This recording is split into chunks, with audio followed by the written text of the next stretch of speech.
Hello friends, welcome back to our channel. జ్వరంతో బాధపడుతున్న భద్రావతి, రాత్రంతా దగ్గరుండి సేవలు చేస్తున్న అమూల్య, షాక్లో విశ్వ. ఏం జరిగిందో తెలుసుకోవాలంటే ఈ వీడియోని చివరి వరకు చూడండి. ఇక స్టోరీలోకి వెళ్ళినట్లయితే, రామరాజు ఒంటరిగా కూర్చొని సాగర్ చేసిన పని గురించే ఆలోచిస్తూ చాలా బాధపడుతూ ఉంటాడు. ఇదేంటి, సాగర్ నాకు చెప్పకుండా గవర్నమెంట్ జాబు చెయ్యాలనుకుంటున్నాడు. ఆ విషయం వాళ్ళ మామయ్యకి, నర్మదకి ఇద్దరికీ తెలిసిపోయింది. కానీ వాడు మాత్రం నాతో చెప్పలేదు. ఒకవేళ వాడు వాళ్ళ మామయ్య అన్నట్టు విల్లరికం వెళ్ళిపోతాడా ఏంటి అని రామరాజు సాగర్ గురించే ఆలోచిస్తూ బాధపడుతూ ఉంటాడు. ఇక ఇంతలోనే రామరాజుకి అమూల్య గుర్తుకు వస్తుంది.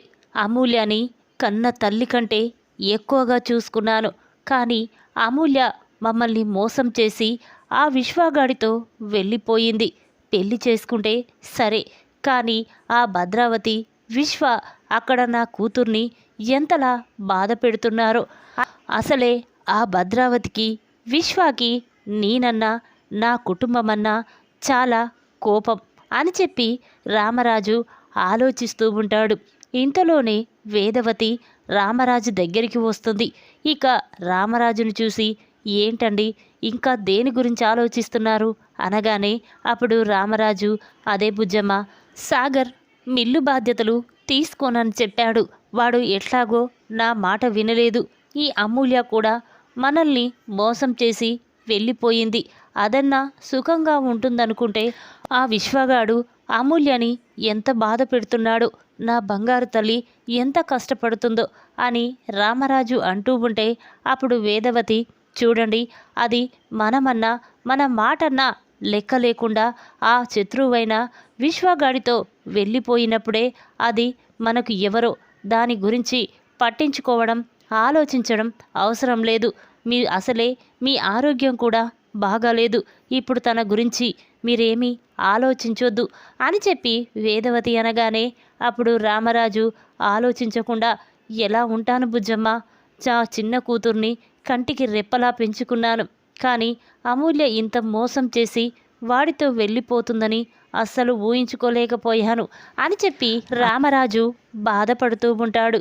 ఇంతలోనే ఉదయం అవుతుంది. సేనాపతి, రేవతి అందరూ కూడా ఫంక్షన్ వెళ్ళడానికి రెడీ అవుతూ ఉంటారు.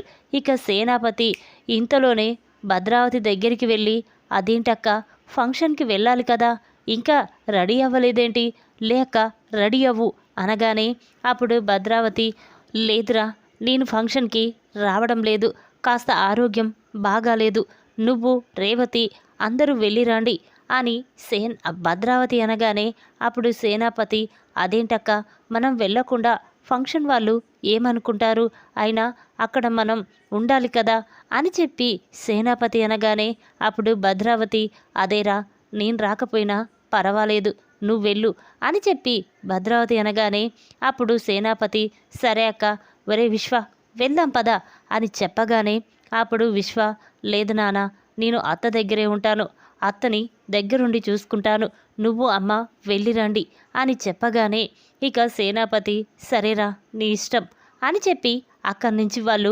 ఫంక్షన్కి వెళ్ళిపోతారు.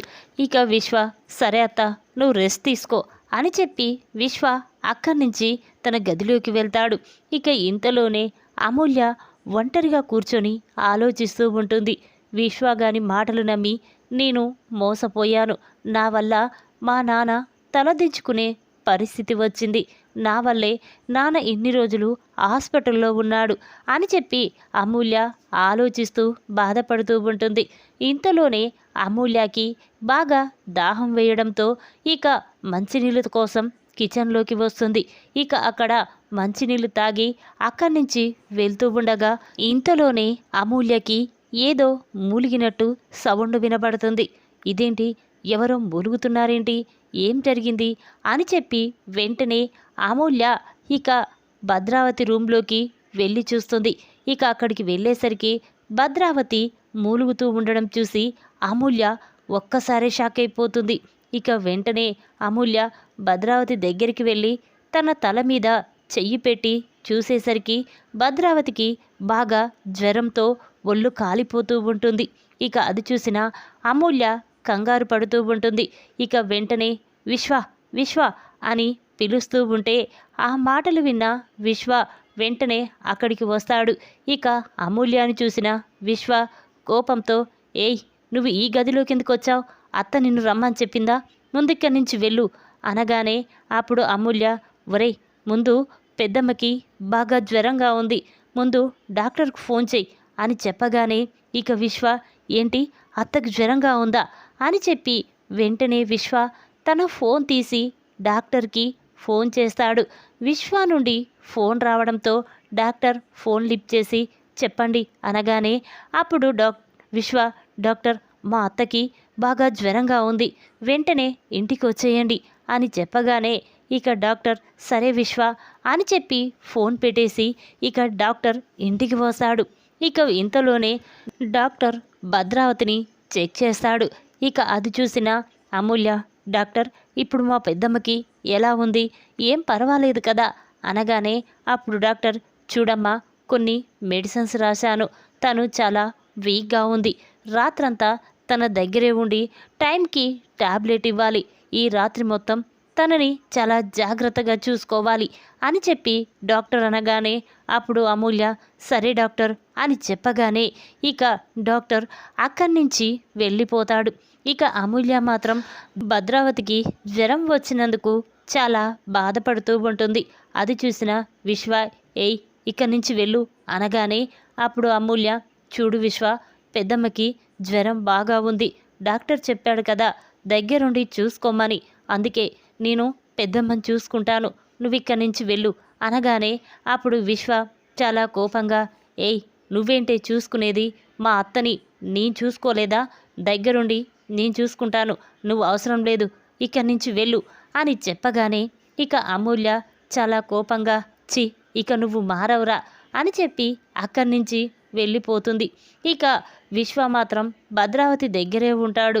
ఇక ఇంతలోనే అమూల్య ఒంటరిగా కూర్చొని, ఇదేంటి, పెద్దమ్మకి బాగా జ్వరంగా ఉంది, ఈ విశ్వగాడు పెద్దమ్మని సరిగ్గా పట్టించుకుంటున్నాడో లేడో, టైంకి మందులు ఇస్తున్నాడో లేదో అని చెప్పి అమూల్య వెంటనే భద్రావతి గదిలోకి వస్తుంది. ఇక అమూల్య వచ్చేసరికి విశ్వ నిద్రపోతూ ఉంటాడు. ఇక మెడిసిన్స్ కూడా వెయ్యకపోవడంతో అమూల్య చాలా కోపంతో తన మనసులో, ఒరే విశ్వ, పెద్దమ్మని జాగ్రత్తగా చూసుకుంటానని చెప్పావు కదరా, ఇప్పుడేంట్రా గురక పెట్టి మరి నిద్రపోతున్నావు, పాపం పెద్దమ్మ మూలుగుతూ ఉంది, జ్వరంతో బాధపడుతుంది కదరా అని చెప్పి వెంటనే అమూల్య ఇక కిచెన్లోకి వెళ్ళి గ్లాస్లో పాలు తీసుకొచ్చి భద్రావతికి తాపుతుంది. ఇక అక్కడే ఉన్న మందులు భద్రావతికి ఇస్తుంది. ఇక అమూల్య రాత్రంతా భద్రావతికి సేవలు చేస్తూ దగ్గరే ఉండి జాగ్రత్తగా చూసుకుంటూ ఉంటుంది. ఇక విశ్వ మాత్రం అక్కడే గురక పెట్టి నిద్రపోతూ ఉంటాడు. ఇక అమూల్య భద్రావతి పక్కనే ఉండి భద్రావతికి సేవలు చేసి అలసిపోయి భద్రావతి పక్కనే పడుకుంటుంది. ఇక ఇంతలోనే ఉదయం అవుతుంది. భద్రావతి నిద్రలేచి చూసేసరికి ఇక విశ్వ అక్కడే పక్కకి నిద్రపోతాడు. అమూల్య మాత్రం భద్రావతి పక్కకే నిద్రపోతూ ఉంటుంది. అంటే నాకు జ్వరంతో ఉంటే ఈ విశ్వగాడు మాత్రం నన్ను పట్టించుకోకుండా హాయిగా నిద్రపోతున్నాడు, అమూల్య మాత్రం నాకు దగ్గరుండి రాత్రంతా సేవలు చేసిందా, నేను అమూల్యాని తప్పుగా అర్థం చేసుకున్నానా, అయినా ఎంతైనా ఇది నా చెల్లెలు కూతురు, నేను అమ్మ తర్వాత అమ్మ లాంటి దాన్ని, అందుకే ఆ రక్త సంబంధం ఉండబట్టే అమూల్య నాకు దగ్గరుండి సేవలు చేసింది, లేకపోతే నన్ను ఎవరు పట్టించుకునేవాళ్ళు అని చెప్పి భద్రావతి చాలా బాధపడుతూ ఉంటుంది. ఇంతలోనే భద్రావతి అమూల్య తల మీద చెయ్యి పెట్టి, అమ్మ అమూల్య, చాలా అన్యాయం చేశానమ్మా, నువ్వు నా చెల్లెలి కూతురువని చూడకుండా కూడా విశ్వగాడితో ప్లాన్ వేసి నీ జీవితాన్ని నాశనం చెయ్యాలని చూశాను, కానీ నువ్వు మాత్రం నాకు ఏమీ కాకూడదని దగ్గరుండి మరి నాకు రోజు రాత్రంతా సేవలు చేశావు, కానీ ఇది మీ నాన్న పెంచిన పెంపకం, అందుకే నువ్వు ఇంత మంచిగా పెరిగావు, ఇప్పుడు నన్ను జాగ్రత్తగా చూసుకున్నావు. కానీ నేను నీ కుటుంబానికి అన్యాయం చేయాలనుకున్నానమ్మా అని చెప్పి భద్రావతి అంటూ ఉంటుంది. ఇక ఇంతలోనే అమూల్యకి మెలకువ వస్తుంది. ఇక భద్రావతిని చూసిన అమూల్య చాలా కంగారు పడుతూ వెంటనే పక్కకు జరుగుతుంది. ఇక అది చూసిన భద్రావతి చాలా బాధపడుతూ ఉంటుంది. ఇదంతా నా వల్లే అమూల్య నన్ను చూసి భయపడుతుంది అని చెప్పి వెంటనే భద్రావతి అమూల్య దగ్గరికి వెళ్తుంది. ఇక ఇంతలోనే విశ్వాకి మెలకువ వస్తుంది. ఇక భద్రావతి దగ్గరికి వెళ్ళి, అత్త ఇప్పుడు ఎలా ఉంది, నీకు ఆరోగ్యం బాగుందా అంటూ ఉంటే అప్పుడు భద్రావతి, ఒరే అసలు నువ్వు మనిషివేనారా? నేను జ్వరం వచ్చి మూలుగుతూ ఉంటే నాకు మెడిసిన్స్ వేయకుండా నువ్వు మాత్రం గురక పెట్టి నిద్రపోతున్నావు. పాపం అమూల్య నన్ను చూడకపోతే నా పరిస్థితి ఏంట్రా? మళ్ళీ అత్తని నేను చూసుకుంటానని అమూల్యాని ఇక్కడి నుంచి పంపించేశావు అని భద్రావతి అనగానే అప్పుడు విశ్వ, అది కాదత్త అని అంటూ ఉంటాడు.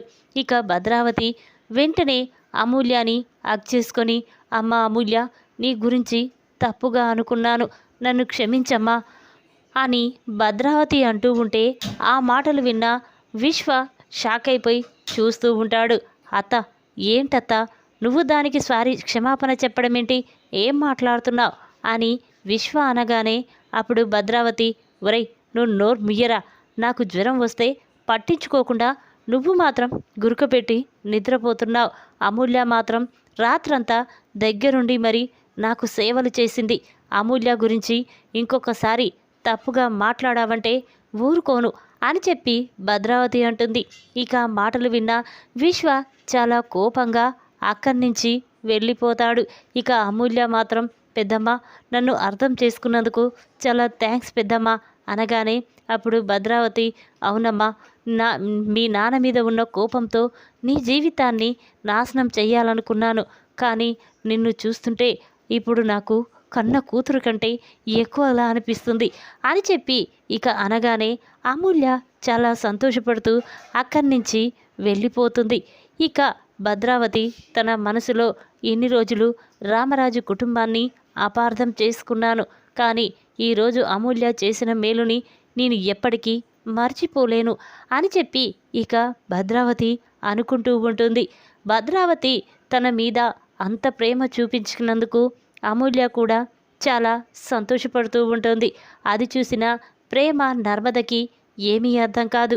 ఇక వెంటనే నర్మద, ఏంటి ప్రేమ, అమూల్య ఇయ్యాల అంత సంతోషంగా ఉంది, ఏం జరిగి ఉంటుంది అనగానే అప్పుడు ప్రేమ, ఏమో అక్క, నాకు కూడా ఏమీ అర్థం కావడం లేదు, అమూల్యని అడిగి తెలుసుకుందాం అని చెప్పి ఇక వెంటనే ప్రేమ అమూల్య అని పిలుస్తుంది. ఇక ప్రేమ మాటలు విన్న అమూల్య వెంటనే ప్రేమ దగ్గరికి వెళ్తుంది. ఇక ప్రేమని నర్మదని హగ్ చేసుకొని, వదిన ఈరోజు నాకు చాలా సంతోషంగా ఉంది వదిన అనగానే అప్పుడు నర్మద, ఏంటి అమూల్య అంత సంతోషపడే విషయం ఏంటి, ఏం జరిగింది అనగానే అప్పుడు అమూల్య, చూడు వదిన, ఈరోజు పెద్దమ్మ నన్ను హగ్ చేసుకుంది, నన్ను ప్రేమతో మాట్లాడింది, నన్ను క్షమాపణ అడిగింది అని అమూల్య అనగానే ఆ మాటలు విన్న వాళ్ళకి ఏమీ అర్థం కాదు. ఏంటమ్మా, ఏం మాట్లాడుతున్నావు నువ్వు, నిన్ను అత్త క్షమాపణ అడగడం ఏంటి అనగానే అప్పుడు అమూల్య, చూడు వదిన, రాత్రి పెద్దమ్మకి జ్వరం వచ్చింది, కానీ విశ్వ పట్టించుకోకుండా అక్కడే కూర్చొని నిద్రపోయాడు. నేను మాత్రం పెద్దమ్మ దగ్గరే ఉండి రాత్రంతా టైంకి మెడిసిన్స్ ఇస్తూ పెద్దమ్మకి సేవ చేశాను. అది చూసి పెద్దమ్మ చాలా బాధపడింది, నన్ను హగ్ చేసుకొని క్షమాపణ అడిగింది, నన్ను చాలా జాగ్రత్తగా చూసుకుంటుంది అని అమూల్య చెప్పగానే ఆ మాటలు విన్న నర్మద ప్రేమ చాలా సంతోషపడుతూ ఉంటారు. నిజమా అమూల్య అనగానే అప్పుడు అమూల్య, అవును వదిన, నిజంగా చెప్తున్నాను అని చెప్పగానే ఇక నర్మద, చూడు అమూల్య, ఇక నీకు ఆ ఇంట్లో నిన్ను ఎవరూ ఏమనరు, నువ్వు ఆ ఇంట్లో సంతోషంగా ఉంటావు అని చెప్పి ఇక నర్మద ప్రేమ అని అక్కడి నుంచి వెళ్ళిపోతారు. ఇక ఇంతలోనే సేనాపతి, రేవతి అందరూ కూడా ఇంటికి వస్తారు. ఇక అందరూ కూర్చొని భోజనం చేస్తూ ఉంటారు. ఇంతలోనే అమూల్య అక్కడ కనిపించకపోవడంతో భద్రావతి, అమూల్య, అమ్మ అమూల్య అని పిలుస్తూ ఉంటుంది. ఆ మాటలు విన్న అందరూ కూడా షాక్ అయిపోయి చూస్తూ ఉంటారు. ఇక విశ్వ, ఏంటత్తా ఆ పనిదాన్ని పిలుస్తున్నావేంటి అనగానే అప్పుడు భద్రావతి, ఏయ్ ఏం మాట్లాడుతున్నావురా? అమూల్య పని మనిషి ఏంట్రా? ఇంకొకసారి అమూల్య గురించి తప్పుగా మాట్లాడావంటే నీ ప్రాణం తీసేస్తాను అని చెప్పి ఇక భద్రావతి అమూల్యని పిలుస్తూ ఉంటుంది. ఇంతలోనే అమూల్య అక్కడికి వస్తుంది. ఇక భద్రావతి అమూల్యని కూర్చోబెట్టి భోజనం పెడుతూ ఉంటుంది. అది చూసిన రేవతి చాలా సంతోషపడుతూ ఉంటుంది. ఇక తన మనసులో, దేవుడా ఇప్పటికైనా వదిన మనసు మార్చావు, అమూల్యని చాలా మంచిగా చూసుకుంటుంది, అది చాలు, ఇక ఈ విశ్వగాడి మనసు మార్చు దేవుడా అని చెప్పి రేవతి అనుకుంటూ ఉంటుంది. ఇక భద్రావతి అమూల్యని చాలా ప్రేమగా చూసుకోవడం విశ్వకి, సేనాపతికి చాలా కోపం వస్తుంది. ఇక సేనాపతి, ఇదేంటి ఎప్పుడూ లేంది అక్క అమూల్యని అంత ప్రేమగా చూసుకుంటుందేంటి అని చెప్పి చాలా కోపంతో విశ్వ సేనాపతి భోజనం చెయ్యకుండా అక్కడి నుంచి వెళ్ళిపోతాడు. ఇక అది చూసిన భద్రావతి, పోతే పోని ఏ ఆకలైతే వాడే తింటాడు అని చెప్పి భద్రావతి అనుకుంటూ ఉంటుంది. ఇక ఇంతలోనే భద్రావతి తన గదిలో కూర్చొని అమూల్య గురించే ఆలోచిస్తూ ఉంటుంది. అమూల్య లాంటి కూతురు నాకు కూడా ఉండి ఉంటే ఎంతో బాగుండేది అని చెప్పి అనుకుంటూ ఉండగా ఇంతలోనే సేనాపతి భద్రావతి దగ్గరికి చాలా కోపంగా వెళ్తాడు. అది చూసిన భద్రావతి, ఏంట్రా సేనా ఇక్కడికి వచ్చావేంటి అనగానే అప్పుడు సేనాపతి, అక్క నీలో, నీ ప్రవర్తనలో, మాట తీరులో చాలా తేడా కనిపిస్తుంది అనగానే అప్పుడు భద్రావతి, నేనేం చేశాన్రా అనేసరికి అప్పుడు సేనాపతి, లేకపోతే ఏంటక్క నువ్వు అమూల్యాని అంత మంచిగా చూసుకోవడం నాకు నచ్చలేదు అనగానే అప్పుడు భద్రావతి, చూర్రా ఆ విశ్వగాడు మీతో ఫంక్షన్కు రాలేదు, ఇటు నాకు జ్వరం వచ్చినా కూడా నన్ను పట్టించుకోకుండా వాడు గురక పెట్టి నిద్రపోయాడు. పాపం అమూల్యే రాత్రంతా దగ్గరుండి నాకు మెడిసిన్స్ ఇస్తూ నాకు సేవ చేసింది. అలాంటి అమ్మాయిని నేను మంచిగా చూసుకోపోతే ఎలా ఉంటాన్రా అనగానే అప్పుడు సేనాపతి, అదేంటక్క ఆ రామరాజు మీద, ఆ కుటుంబం మీద పగ మర్చిపోయావా అనగానే అప్పుడు భద్రావతి, చూర్రా ఇన్ని రోజులు పగలు ప్రతీకారాలంటూ మనం అందరినీ దూరం చేసుకున్నాం. ఇక నుండి ఈ రెండు కుటుంబాల మధ్య గొడవలు జరగకూడదు. అంతేకాదు, అయినా విశ్వగాడికి వేరే అమ్మాయి భారీగా వస్తే నన్ను ఎవర్రా చూసుకుంటారు? బాగా చూసుకోరు. అది నా చెల్లెలు కూతురు, నా రక్తం పంచుకుంది. అందుకే నేను పెద్దమ్మని కాబట్టే దగ్గరుండి అమూల్య నన్ను చాలా జాగ్రత్తగా చూసుకుంది. అందుకే అమూల్య అంటే నాకు ప్రాణం అని భద్రావతి అనగానే ఆ మాటలు విన్న సేనాపతి చాలా కోపంగా, అక్క నువ్వేటక్క ఇంతలా మారిపోయావు? ఆ రామరాజు కుటుంబం మనకి ఎంత ద్రోహం చేసిందో మర్చిపోయావా? వాడు మన చెల్లెల్ని తీసుకువెళ్ళి పెళ్లి చేసుకున్నాడు. ఆ ధీరజ్ గాడు నా కూతుర్ని తీసుకువెళ్ళి పెళ్లి చేసుకున్నాడు. మన కుటుంబానికి తీరని లోటు చేశాడు. అలాంటి నువ్వు ఆ కుటుంబం గురించి ఆలోచించడం ఏంటక్క, నాకు నచ్చలేదు అని చెప్పగానే అప్పుడు భద్రావతి, చూర్రా మనకు ద్రోహం చేసింది ఆ రామరాజు, ఆ ధీరజ్ గాడు, కానీ అమూల్య ఏమీ చెయ్యలేదు కదా. చూడు, ఇక అమూల్యని జాగ్రత్తగా చూసుకోవడం మన బాధ్యత. ఇంకొకసారి అమూల్యని ఏదైనా అంటే నేను ఊరుకోను అని చెప్పి భద్రావతి అంటుంది. ఇక మాటలు విన్న సేనాపతి చాలా కోపంగా అక్కడి నుంచి వెళ్ళిపోతాడు. ఇక రేవతి మాత్రం అమూల్య గదిలోకి వెళ్ళి, అమ్మ అమూల్య, ఏంటమ్మా అసలు వదినేంటి అంత మంచిగా మారింది, నాకేమీ అర్థం కావడం లేదు అనగానే అప్పుడు అమూల్య జరిగిన విషయం మొత్తం కూడా రేవతికి చెప్తుంది. అది విన్న రేవతి చాలా సంతోషపడుతూ, అమ్మ ఏదైతేనేమి నిన్ను వదిన జాగ్రత్తగా చూసుకోవడమే మనకు కావాలి అని చెప్పి ఇక రేవతి అక్కడి నుంచి వెళ్ళిపోతుంది. ఇక అమూల్య మాత్రం భద్రావతి గురించే ఆలోచిస్తూ, పెద్దమ్మ నన్ను అర్థం చేసుకుంది, ఇక నాకు ఈ ఇంట్లో ఎటువంటి కీడు జరగదు, నన్ను చాలా జాగ్రత్తగా చూసుకుంటుంది అని చెప్పి అమూల్య చాలా సంతోషపడుతూ ఉంటుంది. ఈ విధంగా జ్వరంతో బాధపడుతున్న భద్రావతికి దగ్గరుండి రాత్రంతా సేవలు చేసిన అమూల్య, షాక్లో విశ్వ. ఈ వీడియో కనుక మీకు నచ్చినట్లయితే లైక్ చేయండి. మరిన్ని వీడియోల కోసం మా ఛానల్ని తప్పకుండా సబ్స్క్రైబ్ చేసుకోండి. Thanks for watching.